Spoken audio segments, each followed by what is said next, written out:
G'day taxpayers. An in the groove labour force release that we just saw from the Bureau of Statistics. Employment down a couple of thousand in the month, but that's in the context of a plus 88,000 I think it was in the prior month. So the trend, if you cut through all of the monthly volatility, because we know that the monthly seasonally adjusted employment number is incredibly volatile, but on average, it looks like we're getting somewhere around about 30,000 per month increase in employment, which is sufficient to keep the unemployment rate steady. And lo and behold, the unemployment rate was steady at 4.1% in May from 4.1% in April. And indeed, it's quite remarkable. This is one of the most stable periods for the labour market in many ways, that the unemployment rate's been either 4 or 4.1% since March 2024. So we've had, what's that, about 14 or 15 months where the unemployment rate has really not moved at all. And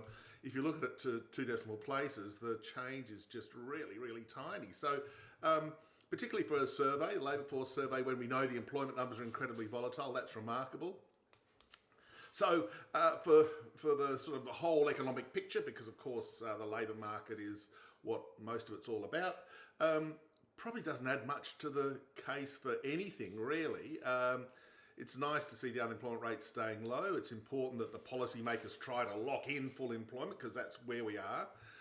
The economy is still very subdued, still very weak, and that's an important thing that the RBA is going to be considering. The global economic conditions and geopolitical issues are clearly negative for our economy, but for the labour force numbers, just simply plugging them into the RBA forecasting spreadsheet and the RBA mindset when it comes to the economy probably does not cause them to deviate one way or another from having a debate on the 8th of July over whether they go 25 or 50. This sort of doesn't add to the case for going 50, nor does it subtract from the case for going 25. So I think it just tilts it more towards 25, but a bit more to come in terms of economic data over the next couple of weeks.